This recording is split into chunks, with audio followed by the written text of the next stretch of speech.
Is Jim here? Oh, are you? Oh, is that going, that goes on there too, doesn't it? Yeah. All right, we'll call the meeting to order. We'll start with the presentations for funding. We'll start with Nick for Buck and Wild Ranch Cabin Fever Auction. Good afternoon. My name is Nick, and I am my wife and I are the sole owners of the Buck and Wild Ranch, and we this will be our 7th year for putting on the Cabin Fever auction. We come to the city of Mitchell just to kind of ask for a little financial assistance, I guess, as to help defer the costs of what we have in front of us. We're just a small knit business that we. 7 years ago, we started putting on this auction, and we come to Mitchell. We live in Flanders. We drive, we come to Mitchell. We rent the fairgrounds. We have a number of employees that help us with the auction. We buy them motel rooms. We have a lot of eating stuff going on, and stuff like that. So there's a lot of extra costs that are involved in putting on this auction. But in return, we bring a lot of people to the city. Like last year, we had over 500 bidder numbers registered for the auction, so that might be a husband and wife. So, at least, it could be over 1,000 people or more that come to the auction in Mitchell. So we're just, kind of coming in front of you guys. We've done it every year, I guess, and hopefully it's a good thing that we bring this event to Mitchell. We just look forward to it every year because it's kind of a yearly thing, and we're just kind of, just hoping to defer a little bit of our costs on our end. And, as far as that, I guess, we do other, a lot of people come on Thursday and they'll stay till Saturday, some days stay till Sunday as far as people coming to the auction. So, like I said, we bring a lot of revenue to the city as far as that. So, like I said, it's a good event that we bring to town, for a weekend in February, I guess, and midwinter kind of thing. So, but Anybody have any questions for him? We're all familiar with the event, so. what's that? We're all familiar with the event. Okay, perfect. Before, Yes, sir. How do you track the hotels? My wife and myself, we buy the hotels for our employees as far as the people that come. We don't really have a track for that, I guess, but like I said, a lot of people come on Thursday night because we start checking in items on Thursday, all day Thursday.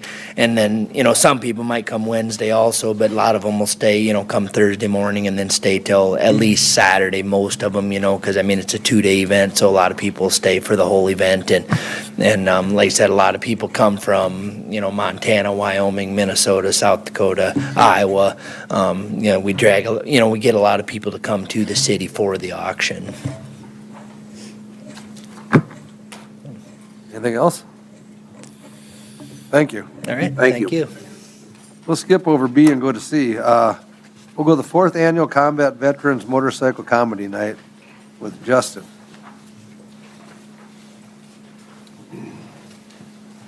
Hello. Thanks for your time. I'm Justin Hammer. I'm currently the executive officer for Combat Vets Motorcycle Association, Chapter 30-2 out of Sioux Falls. We cover all of East River, South Dakota. The CVMA is a worldwide organization. There's about 30,000 full members currently, 115 or so just in the state of South Dakota. So to be a member, you have to own a motorcycle and you have to have served the country in a combat zone. So our membership is fairly restricted. And then we have a lot of auxiliary and we have a lot of support members that are also just veterans from any era. So we're here to talk about our 4th annual comedy night. So we started that obviously 4 years ago. It was just an idea to do something in the wintertime to get out, get people out and involved in the motorcycle community that didn't involve bikes, because obviously wintertime and not a whole lot to do. It has turned into one of our biggest event of the year, our biggest fundraiser of the year. Last year was the first time we teamed up with the local Helping with Horsepower organization. So last year we split all the funds, all the profit raised 50-50 with them, and then funded a bike build through Laura Clock and the Helping with Horsepower Foundation. Last year we profited about $5,900 total. We had 138 tickets sold. So I think our first year was about 60 people, and we've grown every year since then.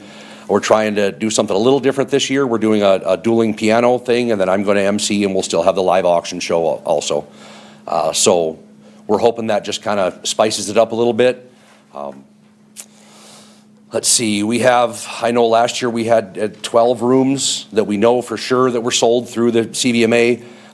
This will also be the first year that CVMA National this is now an official sanctioned Combat Vets motorcycle event, so members get credit for attending it. You show up and you swipe your card and you get, it's a long story, but it brings in a lot of out-of-state members.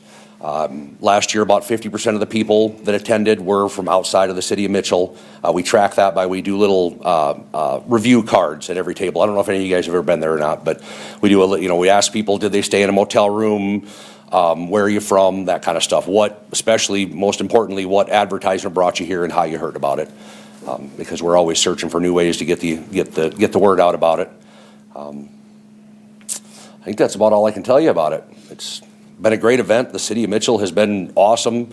We originally came over here when I planned the first one. Now my wife plans it because she's way better than me at it. But we didn't want to compete with the hubbub of Sioux Falls. And we found that we came over here and all of a sudden it's like everybody's more interested in coming. And the people that came were like, it's weird to me somebody to show up to a fundraiser event and thank us for putting it on because they get to have fun for a night. We've kept the tickets as cheap as we possibly can. I think this year we bumped them to $30 ahead of time, but previous years it was always 25 ahead and 30 at the door. I think this year, am I right? Is it 30? Yeah. 30 ahead and 35 at the door. So we think it's still a pretty darn good value for 2 or 3 hours of entertainment. The Highland Event Center offers drinks and that kind of stuff. We don't do any food, but we plan it doesn't start till 7 p.m., so give people time to eat dinner. Anybody have any questions? Thank you, guys. Yeah. Thank you. Appreciate your time. Thank you. You bet. Next, we'll go to DW Spring Golf Invite with Jeff Meyerink. Hello, everyone. I'm Jeff Meyerink, head coach of the Dakota Wesleyan men's and women's golf team. I'm here to ask for a little bit of assistance for our golf event coming up here in April. Last year was the first year we brought college golf back to Mitchell, and it was a pretty good success. We had, I believe, 82 players that competed, mostly North Dakota teams that came down. This year, I think it was December 2nd, we have 110 kids signed up to play in it. Okay, and what we're trying to build it into is something where we could host the event at both Lakeview and Wild Oak to double the participants in the event. But, for this being our second year and getting that big of a jump in participation, that's a really good sign. And I'd like to continue to grow the event here as we kind of move forward. But with Wild Oaks plans, I'm not quite sure how that'll work yet, but that's a discussion I'll have to have with them here soon. What's encouraging is that we have southern schools coming up to play in it. Now, April, early April is not ideal golf weather in South Dakota. But we're getting Northwestern, we're getting Doane, York, teams that we didn't have in the past. So it's a good sign of what we're doing and what we're trying to do. And I think, we're headed in the right direction. So basically, you guys have the budget or projected budget in front of you. What's different with this event over years past, or last year, I should say, is we're playing 3 rounds of golf this year. Okay, there's more points awarded. There's a whole point system when it comes to golf. Like each team is assigned, like if you're ranked 50th in the nation, you have like 20 points or 6 points or whatever. So you total them up, you get more points for 54-hole events, okay? That's a benefit to putting kids in rooms, coaches in rooms, and family in rooms because they're going to come Sunday, they're going to play their practice round, they're going to eat, stay overnight, and then they got to get up and play 18 holes. Get that done, play another 18 holes that day. So if I'm taking my kids to Sioux City, Mount Marty, I'm not going to play from sun up to sundown and then eat, bring my kids back to Mitchell, and then head back down there at 5:30, 6 o'clock in the morning. It's just too much to ask of them. So I think all of the teams will probably stay overnight. So that's kind of a quick rundown. Some other things that we have that are extras this year are the cart rentals. Every tournament has cart rentals for 36 whole days. That's just a lot to get in. But my 3 minutes are up. You can kind of see where we're at on the budget, but that's what I've got. So if you've got 110 coming this year, is that going to like max you out in the future? Or, I mean, are you hoping to build it even further more than what this year would be? Yeah, more than this year. Like, I was going for 96 this year as a full field, and getting to 110, I'm not going to turn them away at 110. We were actually at 120 with Jamestown, but they double booked events.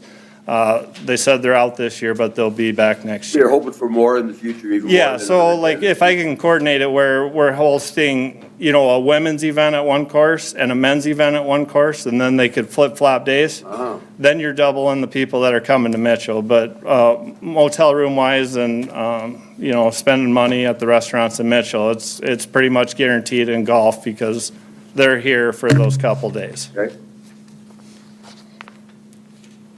Anything else? You said there were some southern teams. Where are the teams? I mean, are they GPAC teams? Where are the teams coming from? Are they, coming from South Dakota, Iowa, Nebraska, or farther than that? Yeah, absolutely. South Dakota, Iowa, and Nebraska, Okay. all three. And, hopefully soon we can maybe add Wyoming and Right. Colorado possibly and Kansas. But, we got one team coming out from the Black Hills, which is a great sign, Division II team coming to compete at our event. So we're headed in the right direction, and I'm encouraged with what the future looks like. Yeah, perfect. Thank you. Thank you. Next, we'll go to Lucky Devils Adult Hockey Tournament with Stacy Murtha. Hello, Stacy Murtha, President Lucky Devils Adult Hockey. I do see a few new faces in here. I thought I'd see about the same ones. I've only been coming here about third year, I think now, but this tournament is into its 14th year. It's pretty established. We get returning teams that actually want to sign up before they leave the current year for the next year, but we do get South Dakota, North Dakota, Minnesota, Iowa, and Wisconsin teams. Potentially growing to 2 Wisconsin teams this year. They're going to try to bring one into our A division. We have 6. We try to hit 6A, 6C, and 635 plus levels as we do, but it does kind of get a life of its own. And then I fit teams in where they go. But basically, this is a really big draw, this tournament, for that time of year. We'll get over 300 hockey players here, some of them bringing families. It's kind of their getaway. So a lot of these players have played Division I hockey. They've gone to college or whatever. They're professionals working. You're going to have all walks of life into this. Turns into kind of an alumni thing. There's a group out of Fargo that they all skated UND together. There's a few lines that will come and skate in this, the A tournament. But we see players from Montana, Wyoming, Pennsylvania, and Florida, some of the furthest states away. They'll fly in and kind of have an alumni skates with some Sioux Falls teams. Mentioning Sioux Falls and Watertown has started adult hockey tournaments 2 years ago for Sioux Falls and last year for Watertown. And I kind of told this group about 3 years ago, those two communities were pinging to try to do it because they see the success of this one. We try to fight tooth and nail to keep our costs down and keep our entry fees down so we can keep having this in Mitchell. This all started when the second sheet of ice was proposed in Mitchell. I told them if they put that second sheet in, I would fill a tournament, and I have ever since. Usually we cap this at 22 teams, which is a lot of hockey games. Brookings has the state boys varsity youth hockey tournament every year. They're happy to have that. That's 8 teams. We have 22, dang near 3 times that in the same weekend. We do start games Friday at noon. Every team has to play on Friday. They'll go 11, 12 o'clock on Friday night. Like some of the other events, it kind of mandates that they come to town and stay because you're going to play a hockey game every day.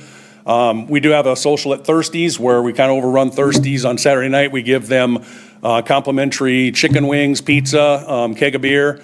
But it's just a big hosting event. I've built that up. I know the question's going to come about hotel rooms. I know where these teams are staying because I have a personal connection with each and every one of them. I greet them in a locker room. Some of you guys know me. I'm a host. That's the way I am. I've left locker rooms like a first team here, and I'm not even walking out the door, and I can hear comments like, well, he's the best host I've ever had, and I talked to him for 5 minutes. So that's what it is. It's welcoming, trying to keep those guys back into town, watching my time. We do support youth hockey, 8U. We sponsor all 8U on the ice. We work with the JV and varsity kids every Wednesday night. We let them skate with us, and all feeds itself. They do come around and eventually go off into their life, adult careers, or wherever they're going to go, and come back to this tournament, kind of a big alumni pull, and they bring friends in with them. So, yeah, that's where we're at. Questions? You've got a lot of cost in regards to referees. I mean, how do you use the fund? Jocko, yes, our biggest cost is referees and ice time. Now, the ice time is that's a city bill. We rent the ice. We have to pay for that facility from, I don't care if we're starting at 7:30 in the morning or 8 until we're done. We're paying for 2 sheets of ice at that cost. So yes, between ice and refs, that's our largest expenses. You've put money back into the hockey program. All of it goes back into the youth. Because of this tournament, you're able to do that? Absolutely, that's what this is for. My whole thing, I've done this stuff for 30 years. I played on the pond, Monroe Park, and as soon as that ice rink was built, I was in there on skates building this up with my brother and one other person. We'd have 3 people there, and we would still skate. Went out to the grocery stores and the colleges in town, hang those little pull tabs for phone numbers, and have built this thing up. Currently, I have over 80 people on an email list. I still skate with these youngsters, but that is the rewarding part too. The kids we're sponsoring in 8U, I've been here long enough to see them come back up through the ranks and come back around. So give them back to the ice. That's what I do. Most of the teams already have blocks in already, don't they? I would assume. I would assume. I got to do another update email probably this weekend. I don't know where they're all at, but I will remind them of getting their lodging secured. I know it's a battle for some of the Airbnbs are really popular, the larger ones that are in town here for these teams, because they can stay together. And then they can use the stoves and things like that in them, because of the feedback that I get out of them. So those are very sought after. But I do know that they utilize a lot of the hotels in town too, and yeah, you know that, Dave. I think the Wisconsin team's one that you've gotten to know pretty well. So I was excited to see they might bring some 18-year-olds to try to beat this Fargo team that's pretty dominant. Sioux Falls thought they'd come over and beat those guys, they didn't, and then their A team stopped coming. So it's a good draw. If you guys have never been to that, I would put that, if you guys know the junior Stampede in Sioux Falls, that's just high school kids looking for college, really. It's that level or above in the A level here. These guys, they're retired pros. They've played Division I. That's the kind of caliber of hockey we're bringing to town. So, Anything else? Thanks, Stacy. thanks for the time. Next, we'll go to the Powderhorn Ranch, Troy Bullock. Good afternoon, everybody. Troy Bullock, Powderhorn Ranch Regulators. This is our 22nd year of holding events in Mitchell.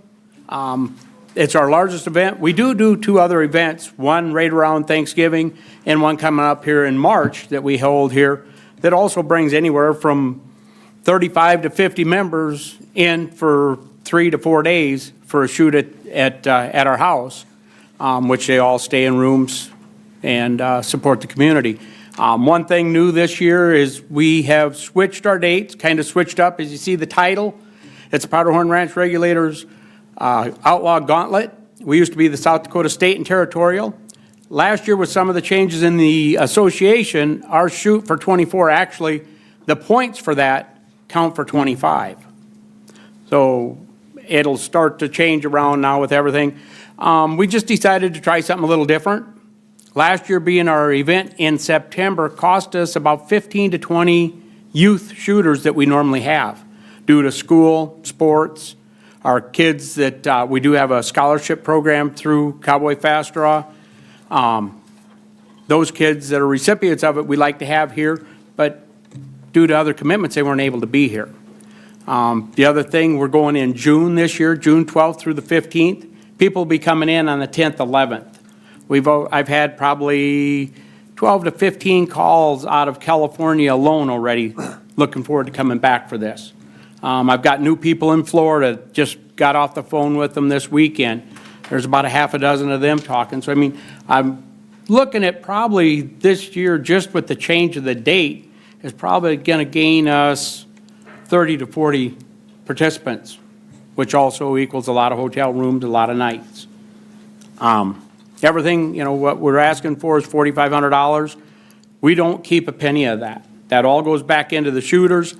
If we do need equipment, occasionally buttons will wear out as you use them. But most of our equipment we keep up to date, so everything pretty well gets paid out. We have a veteran shoot, which we honor the veterans. That's a free shoot to the veterans. They shoot for 3 Henry rifles. Pheasants Forever support us on that and get us the rifles. We also do an EMT first responder shoot. Fortunately, or unfortunately, I've had to use them lately quite often. So I thought after last year was time to recognize them. So we also do a free shoot for them guys. And we use that, you know, this money goes to awards. Our blast for the cash, if we get the full amount where we can, it brings 18 people that win. And it's all paid out in cash, 300, 200, and 100 to the top 3 in 6 different brackets. And when they're here that long, most of that money all gets spent right back in the community. So, like I say, appreciate all the support we've had in the past and hope to continue and hope to keep filling Mitchell up. Any questions? Troy, I see in your expenses that you provide ammunition for them? Yes. Is that kind of normal? Yes. Yeah. In all title matches, it's mandatory that the host supplies the ammunition. And so it's just to keep it fair, we're going to continue on. Any other questions? Thanks, Troy. Thank you. Thank you. Last one we'll go to is the Rob Marchand Horse Sports Shop Basketball Tournament with Jason Christensen. Kevin DeVries, I think, has come to you, well, I know he's come to you in the past as I talked to him. Kevin's getting ready to retire in, I think it's May. So we kind of talked about this tournament a little bit. When I went through, Aaron sent me the stuff, and I went through, because Kevin told me he always got money to pay for our food for the fishing. I get all about it. Where I come in is I get all the referees. I line up all the officials for it. So the last few years, like we didn't have it last year because we had to move our date because we were playing that Saturday in the national tournament. So it kind of got out of whack, our dates, so now we're back on our date. We're just kind of testing it out to see if it was going to go. We have 32 teams signed up already, committed for it. And long story short, as long as we keep it on this second Saturday of April, I think it'll always be all right because we don't compete with the Tri-State Tournament in Sioux Falls, Kevin said, or the one in Aberdeen. That's very popular too. So I'm asking for $750. Where that goes to is we feed the volunteers lunch, and then I take them to the bar afterwards. That's all over. For hospitality, that's what we do. The entry fees for this, and you're gonna ask me how much it is, I think it's $125 to get in. The entry fees go to the city of Mitchell. Kevin keeps that, or the rec center keeps that. And then the concession stands that we run in our 2 places, we get to keep the concessions. And that's kind of what we've done to make it right. So yeah, and it's all volunteer help. We don't pay. So I'll get referees to come out there to referee. I send it out to all the local referees, and they're pretty good about coming. Some of them might even bring my retirement. You know, like 2 years ago, I got Gene Struck to come back and referee. You know, so it's a good event. Our T-shirts are donated by Jocko. He takes care of them. I don't know if they've asked you, Jocko, but they probably will be. They've asked. It's taken care of. That's the story. I don't have numbers or anything. Like I told Aaron, I said after this year, when we're done with it, I will fill out the end and I'll show you guys, because I don't know what they are. I've never been on this end of it. In the past, I'm just lining up help. I don't think we've asked for money, have we, Aaron, for 2 years now? I think the last time. Yeah, 21. 21 is the last time, and that's what he used it before to take care of the social and stuff. So. You gonna play at Dakota Wesleyan and the Corn Palace, or how much around We're gonna town? go, right now he's got both high school gyms, both middle school gyms, and and then my 5 courts. Are we using the Corn Palace, or is there something going on? I think we're using the Armory and not the Corn Palace. I think that's right. Yeah, so, but yeah, it'll be, and right now I asked Kevin, what are the farthest teams away? I called him before coming here. We have teams from Watertown, Aberdeen, Pier, and Mobridge, so. And it's only, it says 8th and 9th. It's only a 1-day tournament. It's just on Saturday. It's not a 2-day tournament, so. Teams are guaranteed 3 games. It's 6 boys division and 6 girls division. So, and I'm guessing we'll get, for us to have 32 teams this early is Pretty good. it's really good. Like I do my 3-on-3 tournament right now. I got 2 teams signed up, and that's for Easter weekend, and I'll end up with 109. Last year I had, the year before, like 100. So no one ever signs up until like 2 weeks before. So that's, we'll have to cap it at, the most we can do is 16 in each division, so 6 times 12, or that's what we'll cap it at. So we've never, we used to fill it up many years ago, but I think the most we've had in the last 10, 12 years since I started helping Kevin would be probably about that 32, 33 teams. And right now we're at 32, so we'll get a lot more teams. And I think it's just because of our dates that we have it on, so.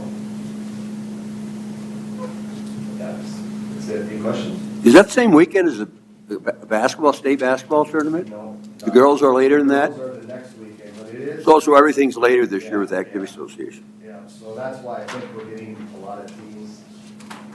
And it's, next year's date will fall in the same time, so it'll be nice. We'll be at least 2 years in a row, we'll be okay. It is during the Summit League though. A lot of times, you know, the Dave Browns of the world that help me referee and stuff, they'll want to do morning meetings because they want to do it with Summit in the afternoon. So. Any other questions? Thank you. Sure, put like Aberdeen in the Watertown at 8 o'clock in the morning. I won't. I don't do any of the bracketing, but I'll let Kevin know that. Mobridge. Kevin said he generally puts the people who are from out of town playing first thing in the morning. So they can get on their way again. As in addition to playing Friday night. No, this is only 1 day. This is only 1 day. But they come in on Friday night, but they get to go right away and leave. All right. Thank you. We'll go to the approval of minutes from the March, or the January 14th meeting. I'll make a motion to approve. Second? Got a motion by LaRue, second by Jock. All in favor of the motion, say aye. Aye. Against, nay. Motion passed. Financial report. Okay, Sports and Events Authority financials, February, year-to-date, February 4th, 2025. The revenue bid for board approved $150,000 for 2025. Current expenses, the award checks that have been written, that does include the $12,000 for the Special Olympics State Basketball. So year-to-date for the expenses, $28,250. That would leave a current available fund balance for the committee of $121,750. The total collections by month chart. The one past due collection in December for November records. We're still trying to collect that.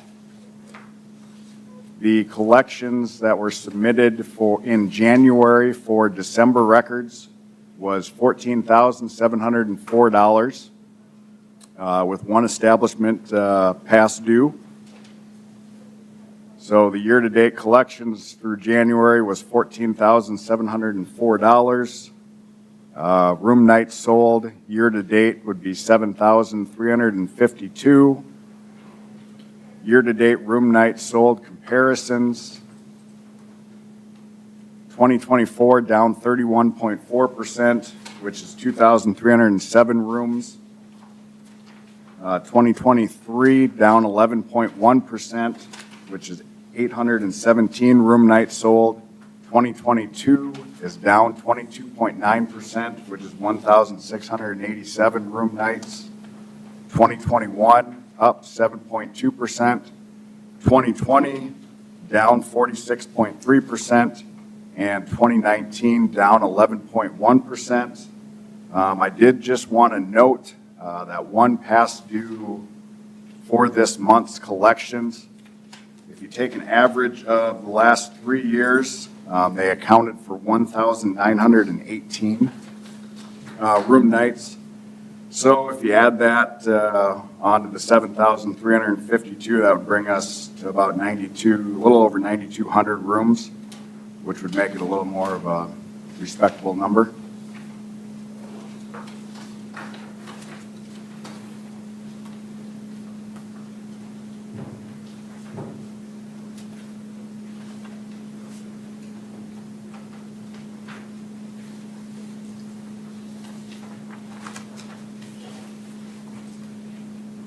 Anybody have a motion? Is your Special Olympics expense for March taken out of this? Yep, the $12,000 check is included with that $28,250 of expenses so far. Motion to approve. Second.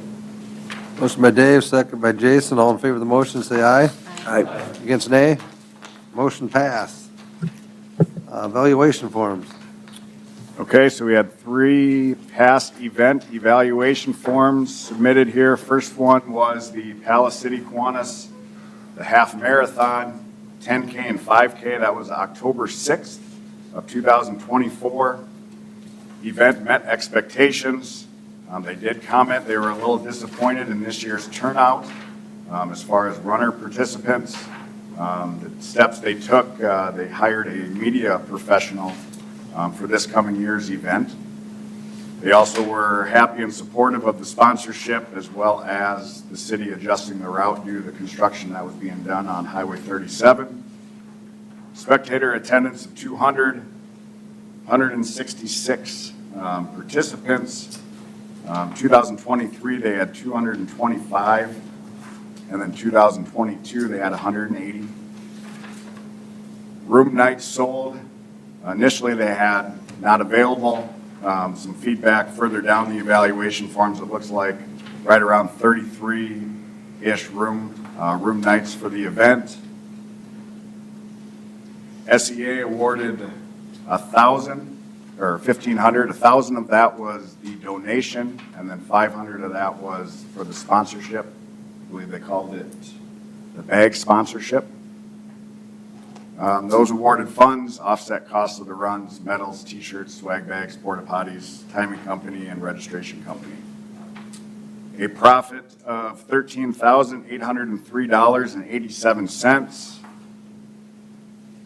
That was given to children's programming throughout the community, support of the Salvation Army, CASA, Abbott House, and other agencies, and then blankets for the first responders.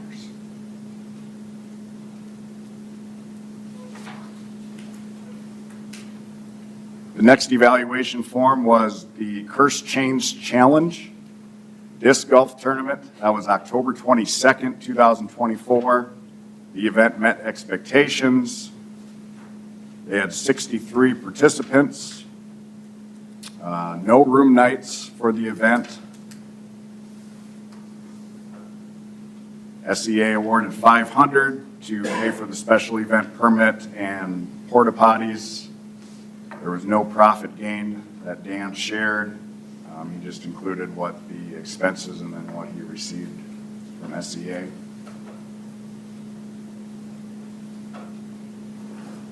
And the last one was just recently here, the South Dakota Fire Instructors Conference, January 4th and 5th of this year. The event above expectations.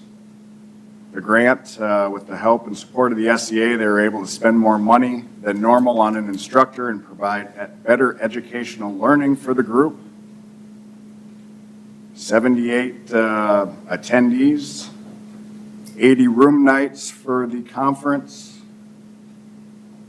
Justin did let me know they are hosting it again in 2026, January 10th and 11th. SEA awarded $4,210 that helped cover the cost of the instructor and cost of the venue. A net profit of $2,173.04. And that goes towards next year's conference. And then it wasn't on the agenda, but the Hanson Classic sent us a thank you card for the boys and girls. The committee would like to thank you for your continued support of the Hanson Classics. It's a successful event for high school basketball in the town of Mitchell. It's because of your support we can provide such an event. So a thank you card from them. And I can just jump into the next item here. Kind of a review and update of that Play Easy platform.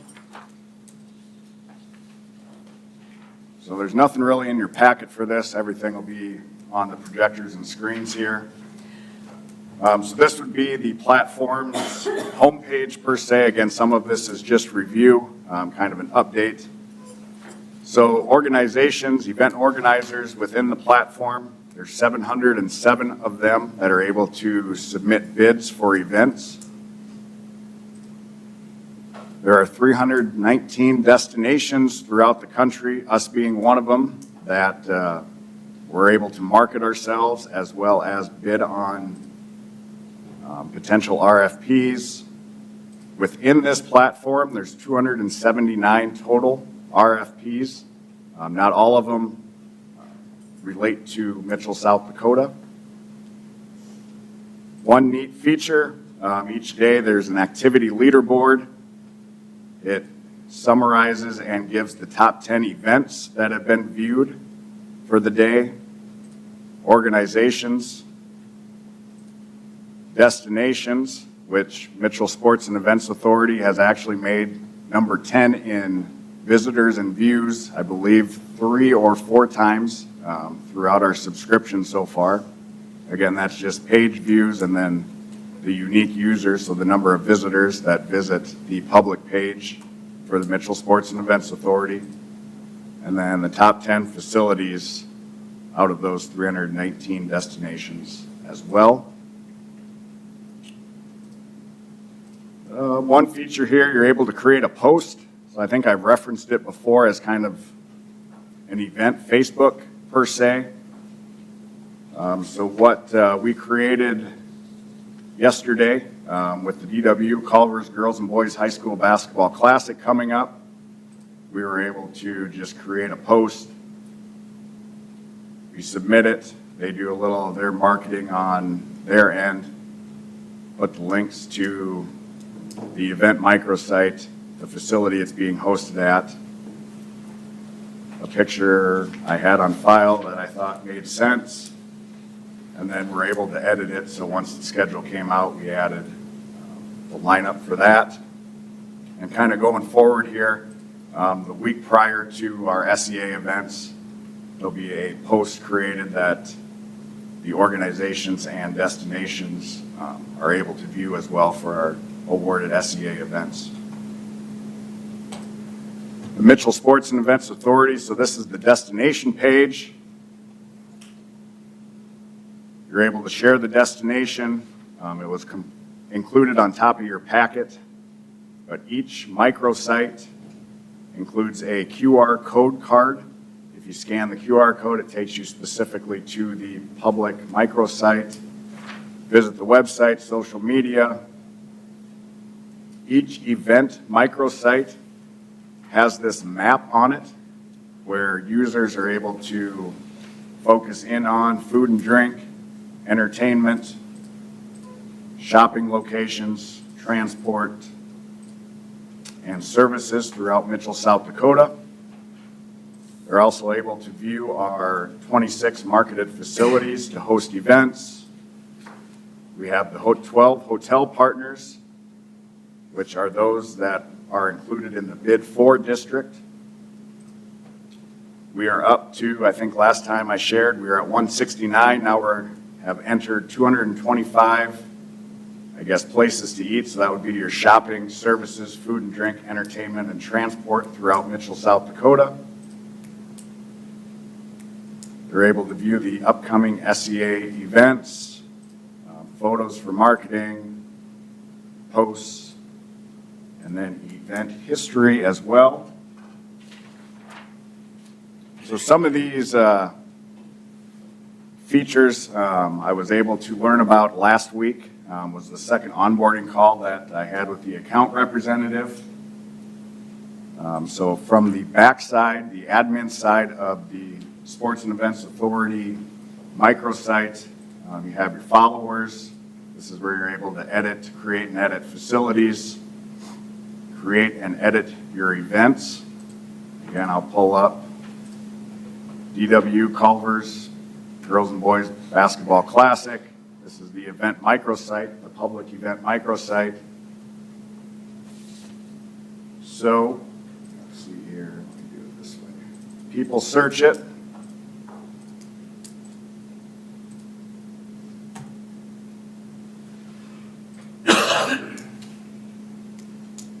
There's, within PlayEasy, it's called Search Engine Organization. That brings, it's supposed to work with the search network, so Google, and it's supposed to pull the information from PlayEasy higher up on the user's search list. So as you see, I typed in the DW Girls and Boys Basketball Classic. I did ask them, the more specific your search item is, the higher up it will be in your list. So by me copying and pasting this list, it brought that post up here to 1, 2, 3, 4th, and then the public event microsite was number 6 on their Google search results. And again, the event microsite, they have the option to share the event, view the QR code. Again, this QR code takes them to the specific microsite. You're able to update, include the schedule in there as well. Here's the map. Again, the users are able to narrow down things to do while they're not at the games. Just some marketing pictures, attendee information as well. Book their hotels. Again, nearby attractions, 225, marketing photos, and then if there's any related posts to that. I'll come back to leads here in a minute. Again, create and edit your hotels. Create and edit your businesses. A neat feature I learned about last week as well. So again, so this is a business attraction, food and drink microsite. Again, QR code, website, photos, the services and features. If the owner or manager of one of those 225 businesses, attractions, food and drink would want to utilize and manage their own microsite, they would have the option. I would let the account representative know. They would receive an email, an invite. They would create a username and password. And now Jason and Jen would be able to have access to the admin side of their event microsite. They'd be able to edit as they feel necessary. They would be able to, first off, see some of, I know this doesn't list every event that goes on in Mitchell, but I feel SEA awarded events are some of your higher profile events going on. So they would be know which events are coming up, be able to staff their facility appropriately for that participation and the amount of people coming to town. They would also be able to create a specific event promotion for their restaurant if they would want to for the days of the event. They would also be able to create a general campaign where they would just list the date time frame that they would want that promotion, price off, % discount, final price for whatever food or drink item that may be. And then they would have access to the reports, and they'd be able to see how many views and unique visitors searched and looked at their microsite.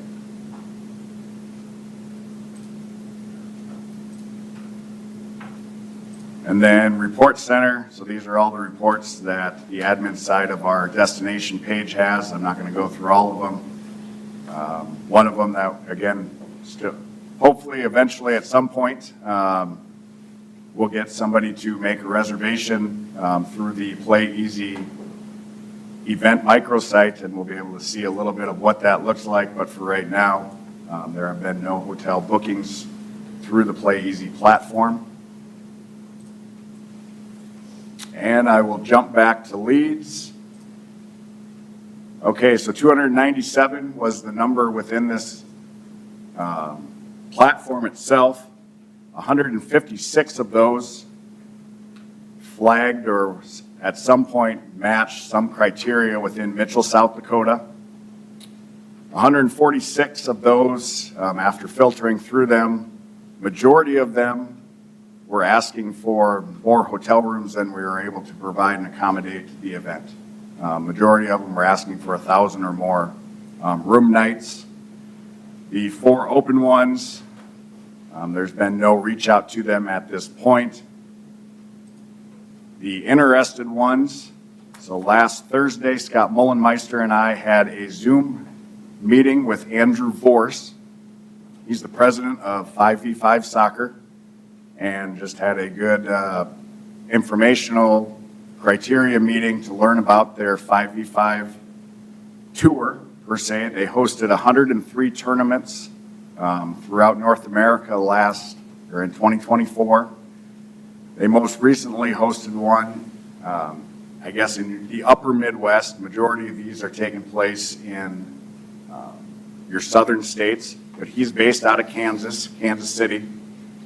So the big seller with this is local support from the soccer or your soccer club or your soccer association. So after this, Scott was, I would say, positive about it, but he's taken this information back to the board on their meeting March 10th, and to see if this is something they would be able to jump on board with, because the majority of 5v5 soccer is they bring the majority of the equipment, the goals, the balls. Registration is done on their website. What they need from the local association is 2 11v11 fields that they mark appropriately for 5v5. And then the bulk of it is they ask the local association to do a lot of the marketing, as far as they're familiar with a lot of the local teams and have those connections. And then they also ask that they provide the information to 5v5 Soccer as far as the referee assigner that they use for referees, and then they communicate with them. And a portion of the entry fees and registration and entry fees would be earmarked back to the local association or soccer club.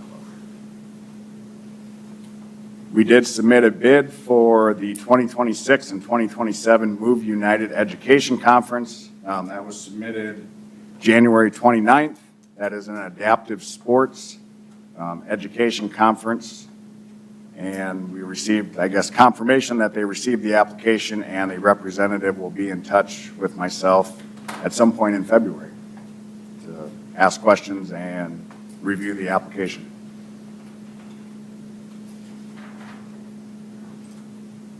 So I believe that's all my notes say. So that's all I have as far as that. Any questions, comments before we go into executive session? Did you get any traction on the broom ball tournament? We had a meeting with, Zoom meeting with Al. Basically, there's some criteria within the RFP, some requests that we're thinking at the time aren't very suitable to match.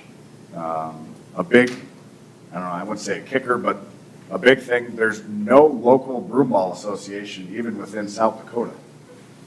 Pierre has a youth, just a broom ball, open court or open skate.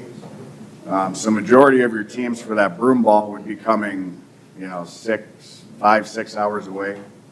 Minnesota has numerous broomball associations. Those are, the Twin Cities, North Dakota, Western Wisconsin. So I think after the discussion, after more of the fine print and details with that, it really didn't make much sense. So that's kind of where we're at with that. But we do have a good thing. Hopefully, at least the communication has been done with the 5v5 soccer to try to utilize that complex. That event time frame was kind of looking July or August. They wanted to do it before the fall season started for soccer. And then we have a bid application submitted to the Move Education Conference.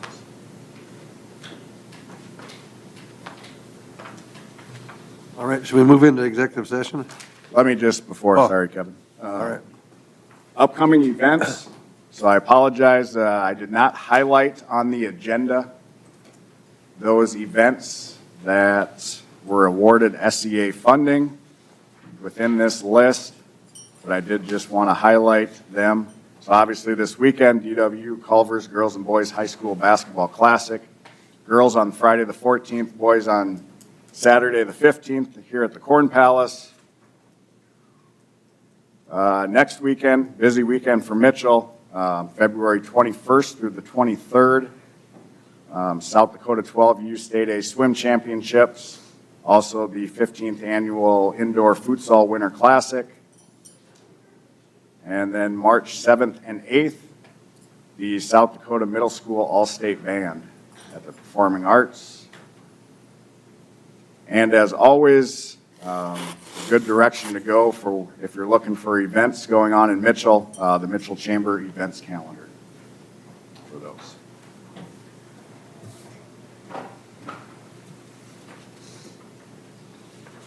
Now we'll go into executive session. You get a commercial out or what? Yeah, I'll leave. We don't have to throw him out then. He's getting used to me kicking him out of stuff. Oh, yeah?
All right, we're back for the funding. We'll do the Buck and Wild Ranch Cabin Fever auction. Asking $2,000. I'll make a motion for 1,000. I second. Motion by Dave, second by Kevin. All in favor of the motion, say aye. Aye. Against, nay. Motion passes for 1,000.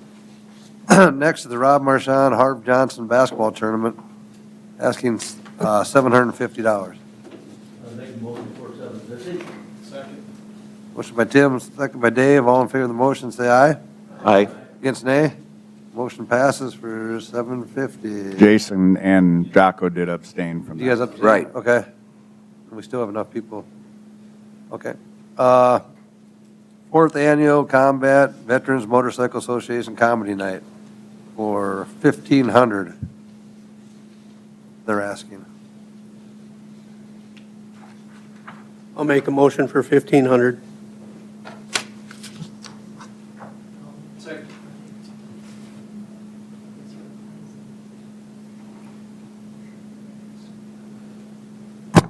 So we got a motion by Dave, or motion by Dave and Dave and Dave.